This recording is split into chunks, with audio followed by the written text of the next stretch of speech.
Hi everyone, Lisa here with a quick tutorial on how to use ClickUp to organize your taxes. So step number one is just to create a space only for your taxes. So over here you can see I have 2022 taxes, and that's it. There's nothing else in here. And the reason there's nothing else in here is one, I just don't want to commingle any tasks or any lists or anything else so I don't get confused. And second, if you are someone who shares your ClickUp with your team, you want to make sure not to accidentally give them access to anything, because I would highly suggest storing your 1099 documents in here as well. All right, the second step is to make this a board. So I really like the fact that it looks like Trello. I can see everything at a glance, and I can easily move stuff around.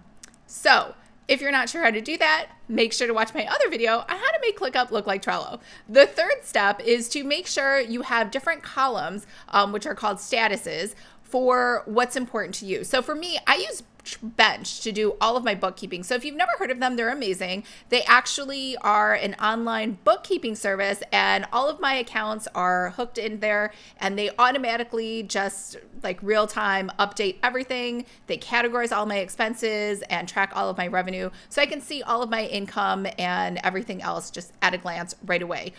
What they do for you at the end of the year is they create a tax file. Now, this tax file is not your taxes. It's just a complete accounting of your whole year. So you can take that and turn that over to your accountant. Now, the fourth step is after you've done that, and I'll show you, my columns are in Bench. The next one is personal, and the last one is W-2. Oh, actually, there's another column called unknown, because sometimes I'll get like an affiliate income 1099 from someone where maybe I only made $4 or something tiny, and I'm like, I don't remember this or who this came from. And I have to do a little research to figure out, where it is and where it was tracked. So step one is anything that was already tracked in Bench, I like to keep it all organized over here. And the reason I do that is because I don't want to pay taxes twice on something. So if your accountant has your Bench file, they already know all the income you made from Creative Market. So let's pretend I made $1,000 at Creative Market. If I take the 1099 from Creative Market and I give it to my accountant and I don't tell her that it's already accounted for in Bench, she's going to add it in. So it's counted as revenue. And now I'm paying taxes on $2,000 instead of just the $1,000. And I have done that in the past. So it's really important to me to have these columns, and probably to you as well, if you have a business account, checking account versus taking money in a personal account. Now, the second column is personal. So these are all the things that aren't in Bench, and it's because they flow through my personal account. So my Google AdSense, Whiskered Mysteries, Find Away Voices. And the only reason they do that is because I was just too lazy to switch it over.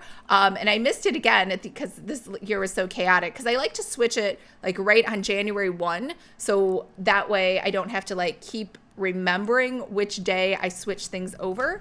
But anyways, this way, when I get a 1099 for Google AdSense, then I know to give it to my account and say, hey, this did go to my personal account. It's not inside Bench. So go ahead and add that revenue back in when you do my tax statements for the year. So that's the reason I have it over here. Also, this way, anytime I want to, I could just open this up and look at that 1099. It's an attachment inside there. So this is like a good record keeping system for me as well. All right, I hope everyone's having a fabulous, wonderful, and fantastic day. And I will talk to you later.